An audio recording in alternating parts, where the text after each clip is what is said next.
Então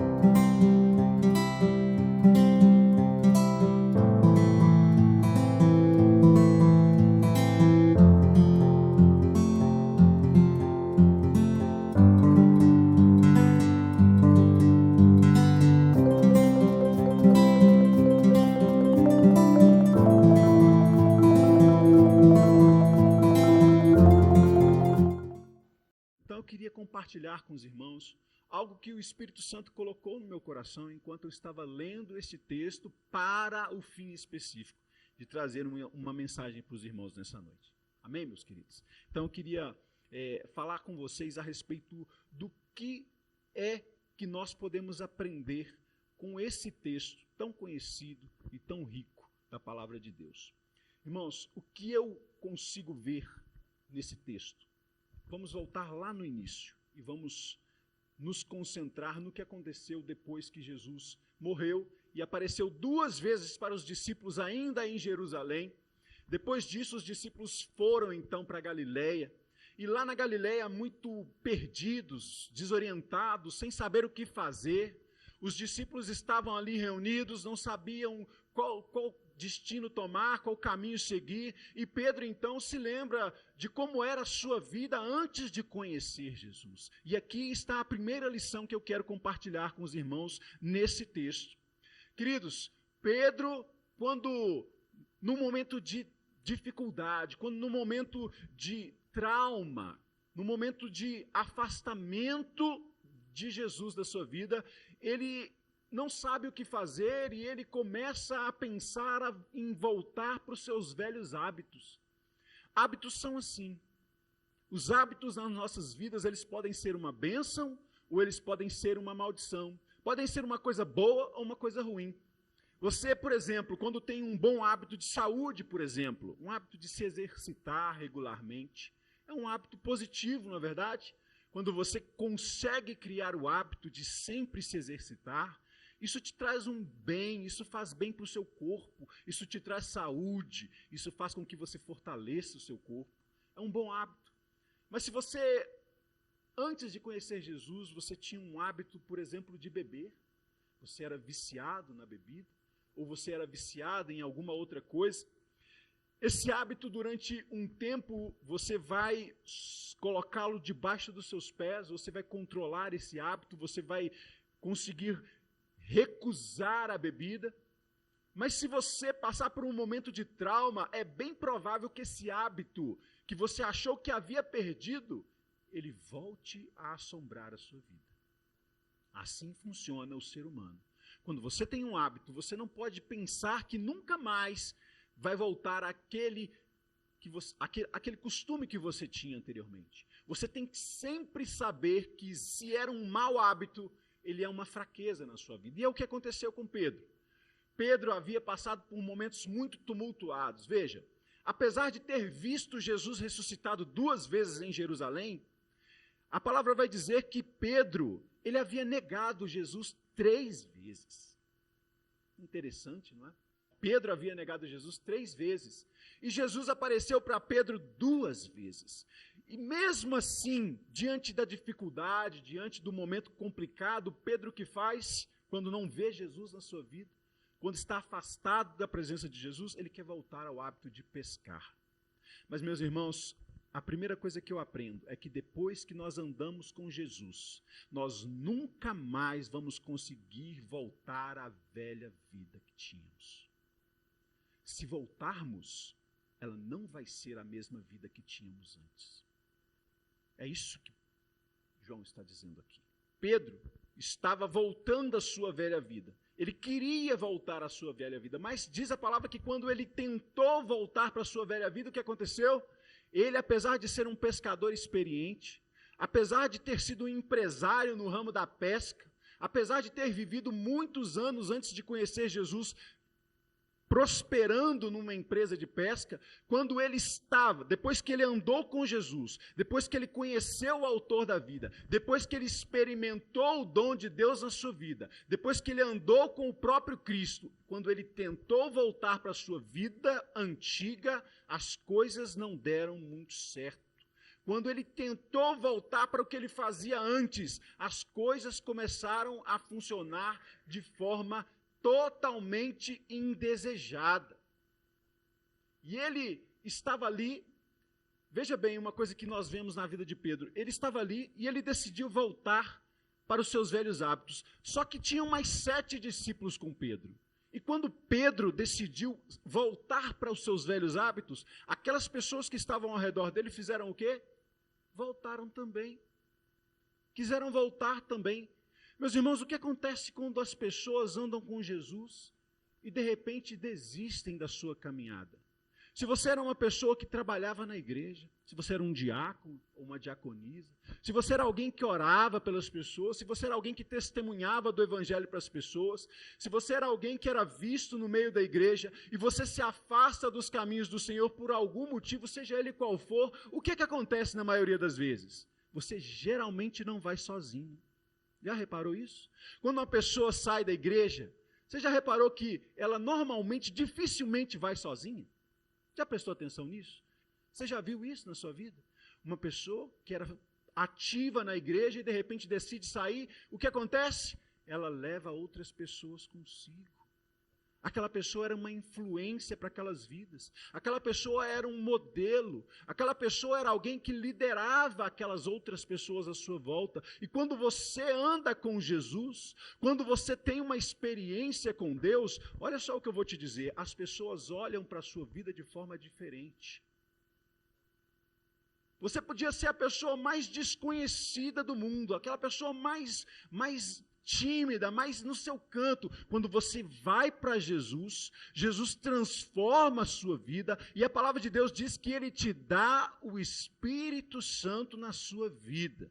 Não é isso que a palavra de Deus diz? Que uma vez que nós estamos em Cristo, nós temos o selo do Espírito Santo em nós, e aí você passa de uma pessoa que talvez era desapercebida e começa a ser notada. As pessoas têm você como uma referência. As pessoas te procuram quando elas precisam de alguém para orar ou para conversar sobre um assunto, sobre um problema que elas têm. Então, meu irmão, se você andou com Jesus na sua vida, você passou a ser uma referência, mesmo que você não saiba. Talvez você não veja.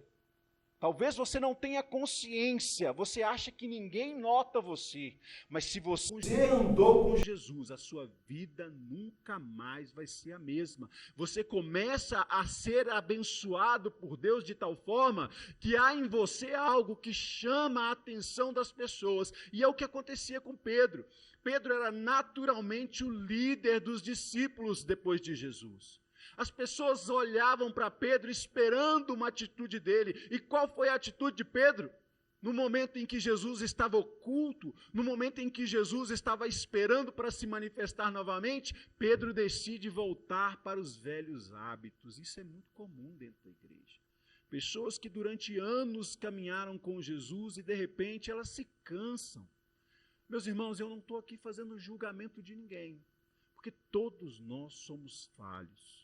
Todos nós estamos sujeitos a, num momento de dor, num momento de fraqueza, num momento em que nós estamos enfraquecidos, nós tendemos a vacilar na nossa fé, porque não somos nós quem sustenta a nossa fé, nós somos totalmente dependentes das misericórdias de Deus. Se não forem as misericórdias de Deus na nossa vida, nós não somos capazes de fazer coisa alguma. Então, muitas vezes nós chegamos diante de um problema na nossa vida e cada um tem a sua fraqueza. E quando nós chegamos diante desse problema, muitas vezes nós olhamos lá para os nossos antigos hábitos e na nossa memória a gente pensa assim, era mais fácil naquela época, eu vou voltar para os meus velhos hábitos. Mas quando você vai, aí você percebe que existiam pessoas, aí você diz assim, não vou mais naquela igreja porque o pastor não prega do jeito que eu quero. Não vou mais naquela igreja porque o louvor não é do jeito que eu gosto, não vou mais naquela igreja, e você fala para outras pessoas, porque quando nós estamos decepcionados, isso é fato. Quando nós estamos decepcionados, a gente abre a boca muito mais do que deveríamos. A gente quer desabafar, a gente quer ter a confirmação do outro de que a gente está certo. Olha, realmente aquele pastor não prega bem, não. Olha, realmente o louvor não está difícil de aguentar. A gente quer falar a nossa insatisfação para as pessoas, para que as pessoas nos dê a validação daquilo que a gente quer fazer. E Pedro fez isso. Olha, eu vou pescar. Pedro talvez não tivesse a intenção de, talvez ele quisesse ficar sozinho. Talvez Pedro quisesse um momento de pegar o seu barco, ir para o meio do mar da Galileia e pescar tranquilo. Talvez ele não quisesse nem pescar de verdade. Talvez ele só quisesse a solidão. Mas ele não percebeu que os discípulos à sua volta agora olhavam para ele e viam a ele como uma pessoa de referência. E quando Pedro vai, acontece o quê? Mais 6 discípulos que estavam ali decidem ir pescar com Pedro. Então, Pedro tentou voltar à sua velha vida, mas a vida que ele tinha já não servia mais para ele. Ele foi para o barco, ele fez tudo o que ele sabia, ele foi no horário certo de pescar. Você sabe que lá no lago da Galileia é um lugar muito quente. Então, o melhor horário para se pescar é à noite, porque à noite as águas esfriam. E os peixes sobem, ficam mais próximos da superfície, então fica mais fácil de pescar. É por isso que eles pescam à noite. De manhã é muito quente, muito calor. Além dos peixes descerem para as águas mais profundas, onde é mais frio, o pescador sofre. Sofre para ficar no sol, pescando ali durante o dia, então eles pescam à noite. Então Pedro fez tudo do jeitinho que ele sabia, mas não deu certo, meu irmão. Se você está pensando que a sua vida está difícil, que o problema que você está enfrentando é difícil demais e que você precisa dar um tempo de seguir o Senhor, você precisa entrar numa nova fase onde você vai ficar um tempo fora da igreja. Não é que você está desviando, não, veja bem. Não é que você está desviando, não, você só não está com paciência para ver os irmãos, para ficar ouvindo aquelas mesmas conversas, para ficar sendo chamado para participar das mesmas reuniões. Se você acha que isso vai facilitar a sua vida, preste atenção no exemplo de Pedro. A sua vida, com certeza, não vai ficar mais fácil. Se as coisas começaram a dar errado na sua vida, é um bom momento de você parar e pensar, olha, eu não estou pegando nada. Eu não estou pegando nada, por que será que eu não estou conseguindo pegar nada? Talvez seja porque você está se afastando do propósito de Jesus para a sua vida. Talvez seja o momento de você pensar e repensar os seus atos e voltar para o velho e bom caminho estreito e apertado que conduz à salvação, porque largo é o caminho, espaçoso é a estrada que leva para a perdição, mas o caminho certo, ele é estreito, ele é apertado. E aí, às vezes, você acha que nesse caminho estreito e apertado está difícil e busca um caminho mais amplo. E o que vai acontecer na sua vida, mais cedo ou mais tarde, meu irmão, mais cedo ou mais tarde, é que você vai começar a não pegar nada. Nada. Mas, meus queridos, o Senhor Jesus, ele é misericordioso, não é verdade? O Senhor Jesus, ele é tão bondoso que veja o que acontece lá no capítulo... Agora sim, no capítulo 21, lá nos versículos 4 e 5, veja o que acontece. Mas ao clarear da madrugada, estava Jesus na praia. Todavia os discípulos não o reconheceram que era ele. Perguntou-lhes Jesus, filhos, tendes aí alguma coisa de comer? Respondeu-lhes, não. Veja que Jesus está onde? Onde que Jesus estava? Na praia. Onde os discípulos estavam? Não, no mar. Jesus estava na praia, os discípulos no mar. Jesus grita da praia para os discípulos. O que Jesus faz quando vê os discípulos querendo voltar para os seus velhos hábitos e quebrando a cara? O que Jesus faz quando ele vê você, ovelhinha do aprisco que ele tanto ama, pegando um caminho para longe dele? Ele não vem com um laço, ele não vem com uma bordoada na sua cabeça, ele vem e se aproxima de você, trazendo à sua memória coisas que você deve ter se esquecido.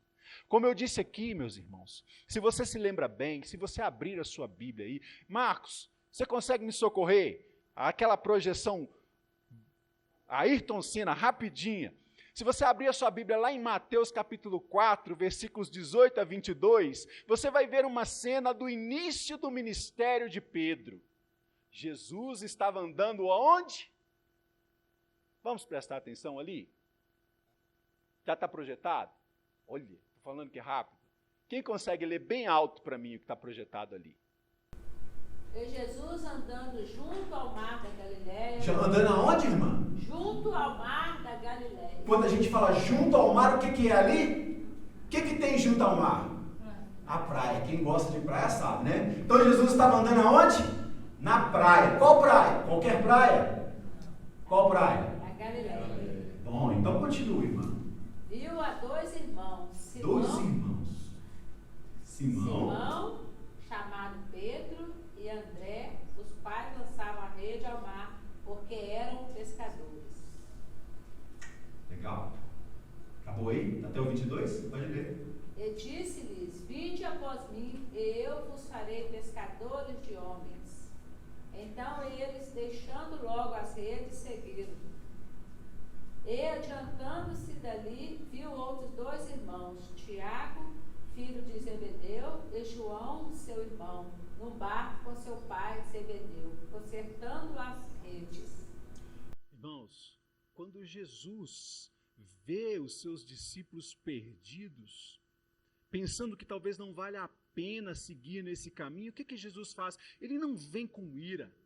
Ele não vem como um Deus carrasco, chamando a atenção, esfregando na cara dos discípulos que eles eram pessoas horrorosas, que estavam traindo. Ele tinha morrido na cruz em favor da vida deles e agora eles estavam traindo a confiança de Jesus. O que Jesus faz? Ele vem com amor e se manifesta no mesmo lugar onde ele havia se manifestado quando eles conheceram a Jesus, às margens do mar da Galileia. E eles estavam fazendo exatamente a mesma coisa que faziam quando Jesus os chamou.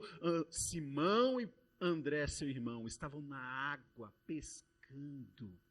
O que Jesus faz quando você está perdido nos seus caminhos?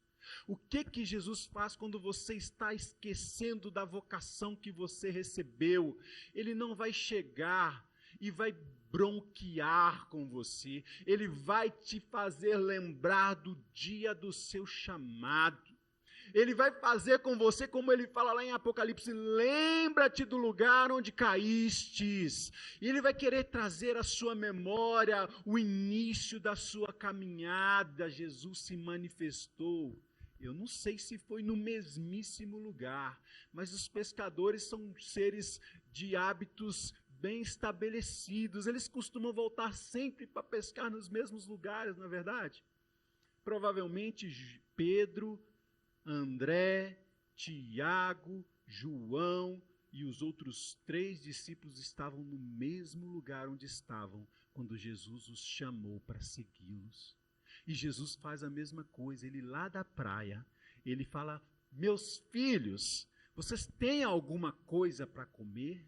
Ele não fala assim: como vocês ousam me abandonar? Não. Como vocês ousam fraquejar na fé quando eu morri e ressuscitei e já me apresentei para vocês 2 vezes? Não, Jesus se apresenta no lugar do chamado. Jesus quer chamar os seus discípulos de volta, lembrando como foi que começou a caminhada. E aí Jesus, mais do que isso, ele demonstra cuidado. Ele demonstra que ele é um Senhor amoroso, que se preocupa com o seu bem-estar. Ele não pergunta: vocês têm alguma coisa para me dar para comer? Não, ele pergunta: vocês têm alguma coisa para vocês comerem? Jesus não está preocupado consigo mesmo, ele está preocupado com os seus discípulos que trabalharam a noite toda e deveriam estar com fome. Já viu pai e mãe amorosos como eles são? Quando o filho chega da rua, qual que é a primeira coisa que o pai pergunta? Ah, tá tudo bem? Comeu hoje? Eu pelo menos sou assim com meu filho. Ele chega do trabalho, benção pai, Deus abençoe meu filho. A primeira coisa que vem na minha cabeça: será que meu filho comeu? Será que ele está se alimentando? Será que ele está bem? É assim que um pai amoroso trata os seus filhos. E é assim que Jesus faz. Então, quando eles dizem que não, Jesus demonstra para eles, olha, vocês já andaram longe de mim e vocês se viravam. Vocês já andaram sozinhos na vida antes de me conhecer e vocês conseguiam ter uma empresa lucrativa. Vocês conseguiam pescar e vender os peixes e sustentar a sua família. Vocês conseguiam, com o trabalho de vocês, viver uma vida digna, mas vocês me conheceram. A vida de vocês não é mais a mesma. Vocês já não são mais Deste mundo, as coisas, as regras deste mundo, elas já não servem muito bem para vocês. Se vocês tentarem viver conforme o fluxo desse mundo, vocês não vão pegar nada. Querem viver, querem continuar a caminhada que eu propus para vocês, vocês têm que depender de mim. Vocês precisam depender de mim. Olha só, joga a rede do outro lado do barco. Oh, meus irmãos, eu não sei vocês, mas preste atenção. Um barco daquela época era pouco maior do que essa largura daqui ali no violão. Tá? Era um barco pequeno. Qual a diferença faz uma rede do lado esquerdo ou do lado direito de um barco desse tamanho? Não faz muita diferença, não faz muito sentido. E Jesus podia falar muito bem assim, olha, faz o seguinte, puxa a rede agora. Não, ele faz o seguinte, tira a rede do lado esquerdo, puxa, atravessa para o outro lado do barco e lança novamente. E eles fazem isso, e aí o que a palavra diz? A rede se encheu tanto de peixes. Olha só, de um lado para o outro. O que Jesus está querendo dizer aqui? Vocês, uma vez que andaram comigo, têm que depender de mim para todos os pequenos detalhes da sua vida. Entre decidir pela esquerda e pela direita, vocês precisam entregar a decisão nas minhas mãos, porque vocês foram chamados para andar conforme o meu propósito para a vida de vocês. Quando a gente começa a tomar pequenas decisões sem consultar o Senhor, a nossa vida começa a andar mal, começa a dar errado, a gente começa a não pegar nada, porque nós precisamos depender de Jesus, e Jesus, ele cuida dos pequenos detalhes, joga a rede para o lado direito. Quantas vezes a gente ia fazendo uma grande mancada na nossa vida, e vem aquela vozinha lá, da gente não sabe de onde, no fundo do coração ou da mente da gente, fala, não faz isso não, vai um pouquinho para cá e faz desse jeito, e depois você descobre que se você tivesse feito desse jeito, ia dar muito errado, mas Deus interviu na sua vida e um pequeno detalhe mudou toda a circunstância da sua vida, porque Jesus cuida dos seus discípulos nos pequenos detalhes, e quando Ele chama de volta, Ele chama com amor, Ele corrige com amor, porque Deus é amor. Então, meus queridos, eles puxam a rede, e aí Jesus mostra para eles, olha, eu sou o Senhor das circunstâncias das suas vidas. Vocês precisam lembrar, eu chamei vocês aqui para serem pescadores de homens, e vocês largaram tudo isso aí para me seguir, e agora vocês estão querendo voltar para trás, mas não convém que seja assim. Eu vou cuidar de tudo.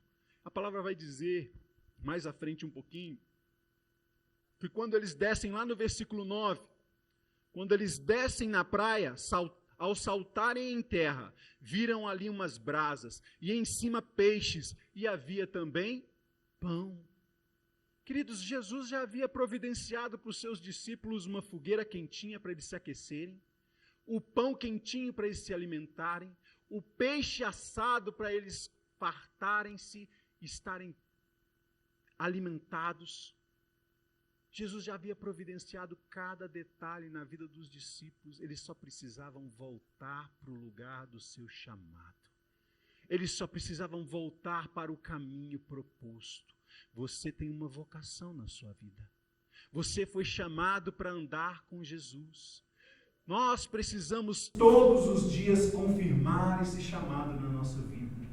Precisamos todos os dias renovar essa vocação na nossa vida. Jesus, ele tem o alimento espiritual preparado para nós, mas ele também tem a provisão de todas as nossas necessidades, porque a gente não vive só de alimento. E Jesus vai dizer lá no versículo 10, ele disse, olha, pega alguns peixes desses que vocês pescaram também.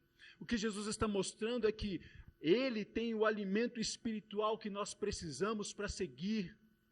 A nossa vocação, o nosso chamado já está pronto, já está ali preparado na praia, já está tudo pronto. E ele também tem aquilo que nós precisamos, todas as nossas necessidades, porque ele conhece todas as nossas necessidades. Não é assim que ele disse lá no Sermão da Montanha?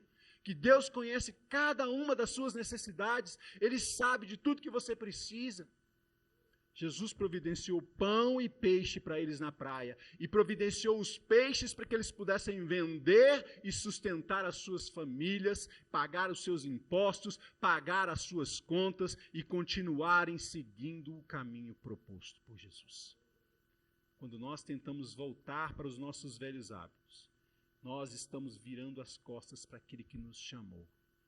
Nós não podemos jamais esquecer que fomos vocacionados para viver uma vida toda com Jesus. Uma vida toda com Jesus. Mas quando Jesus nos vê errando, como eu disse aqui, quando ele nos vê desviando do caminho, Jesus, ele tem uma atitude amorosa, ele tem uma atitude de resgatar. Veja o que vai acontecer logo à frente com Pedro, e aí eu vou encerrar aqui. É a segunda coisa que eu gostaria que vocês entendessem dentro desse texto de João, que é uma vez que nós andamos com Jesus, nossos erros e pecados são totalmente perdoados. Uma vez que nós entregamos a nossa vida para Jesus, nossos erros, nossos fracassos, nossas falhas, nossos pecados são totalmente perdoados, desde que a gente não desanime. Olha o que aconteceu.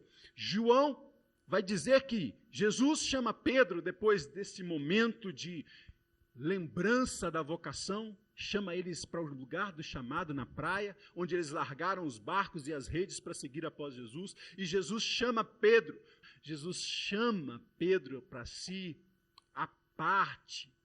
Ele não chama a atenção de Pedro no meio dos discípulos, ele chama Pedro para si e diz, Pedro, tu me amas mais do que estes? E Pedro vai dizer, sim, Senhor, eu te amo.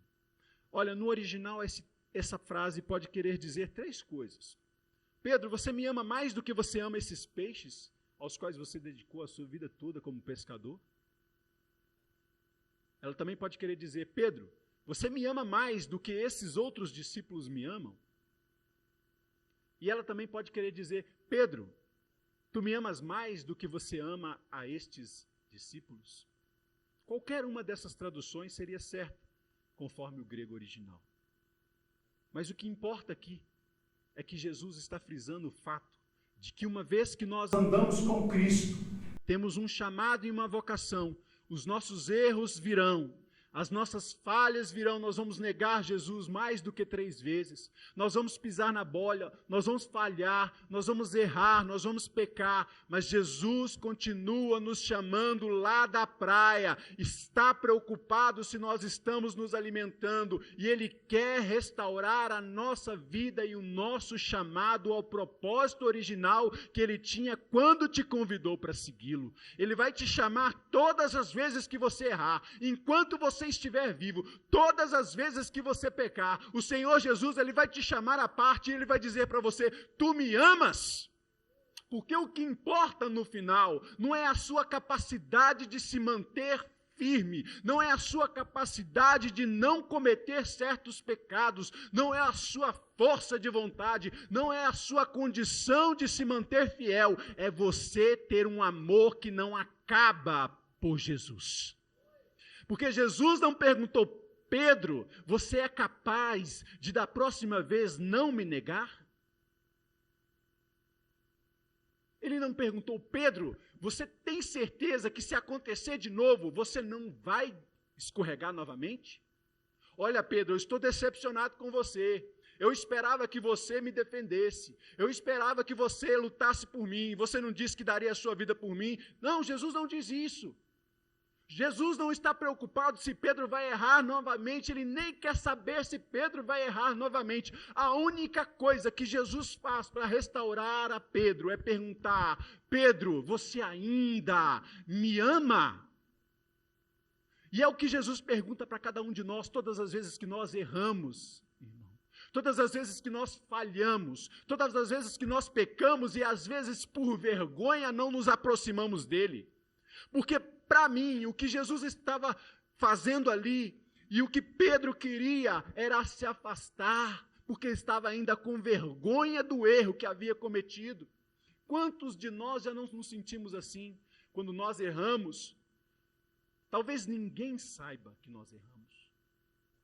Talvez, meus irmãos, ninguém soubesse que Pedro negou a Jesus. Já parou para pensar nisso? Já parou para pensar nisso? Olha, nós vimos que João, eu já vou encerrar, me dá só mais um minuto. Nós vimos lá quando João contou essa história que João era conhecido do sacerdote. E ele entra para a casa do sacerdote. Depois ele pede uma autorização para que Pedro entrasse para o pátio da casa. Provavelmente João estivesse dentro da casa, porque era amigo do sacerdote. Eu disse aqui, a família dele era uma família de sacerdotes. E Pedro talvez estivesse lá no pátio. Nenhum dos discípulos estavam ali. Talvez ninguém soubesse que Pedro havia negado Jesus. Nem Jesus estava ali naquele momento, irmãos. Muitas das vezes os nossos pecados acontecem quando ninguém está vendo. Foi o que aconteceu com Pedro. Mas ele ainda assim tinha vergonha. Ainda assim a consciência de Pedro o condenava. E é assim com cada um de nós, e deve ser assim. Mas a vergonha que nós sentimos quando erramos não deve ser uma vergonha que nos condena a uma eternidade sem Jesus. Deve ser uma vergonha que nos faz lembrar o amor de Cristo por nós. E é por isso que Jesus, ao se aproximar de Pedro, ele não fala nada sobre traição, irmãos. A gente às vezes lê o texto e projeta coisas que não estão ali. Nós vimos aqui em algum momento Jesus questionar a Pedro sobre a sua traição. Em algum momento, nós lendo o texto, vamos encontrar Jesus comentando sobre a traição? Não. Não. Mas Pedro sabia. Pedro, no seu coração, tinha vergonha. E por 3 vezes Jesus vai dizer: Pedro, tu me amas? Porque quando nós erramos, irmãos, a nossa única salvação, a nossa única esperança quando pecamos, é que nosso amor por Deus seja maior do que a nossa vergonha. É que nosso amor por Jesus permaneça a despeito do nosso fracasso. E é por isso que Jesus pergunta por 3 vezes: você me ama, Pedro? Continua fazendo o que eu te chamei para fazer. Não me importo se você pecou, Pedro, eu te dei uma missão. A sua missão é cuidar dos cordeirinhos. Você me ama? Então continua. Continua o seu chamado, continua a sua vocação, porque lá na cruz eu já paguei por todos os seus pecados, antes, durante e depois.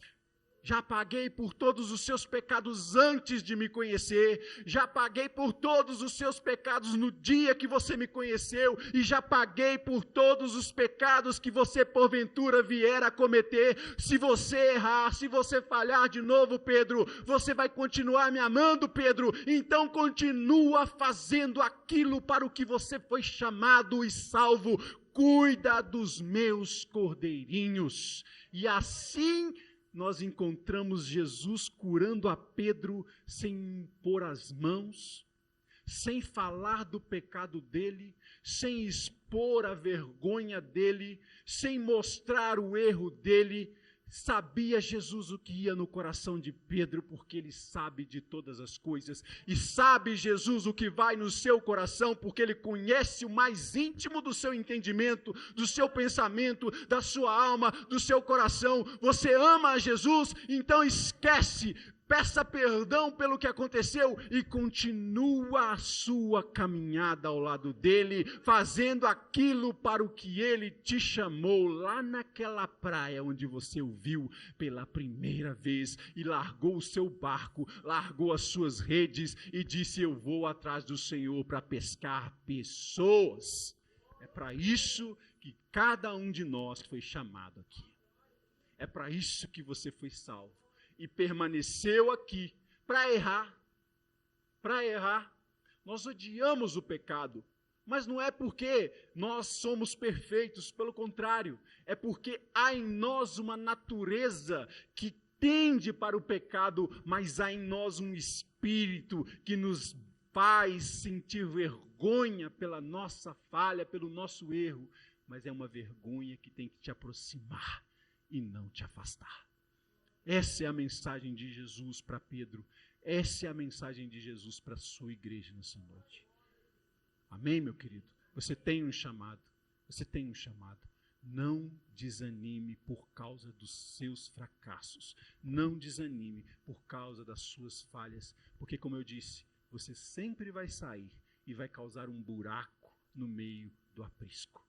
Você sempre vai sair e vai atingir outras pessoas, a sua família, a sua vida não vai dar certo, porque você não pertence mais a este mundo. Você está rumando para um novo mundo, um novo céu, uma nova terra. É lá que é o seu lugar. Então permaneça firme, amando o Senhor sobre todas as coisas. Amar a Deus sobre todas as coisas. É o remédio para todo o pecado.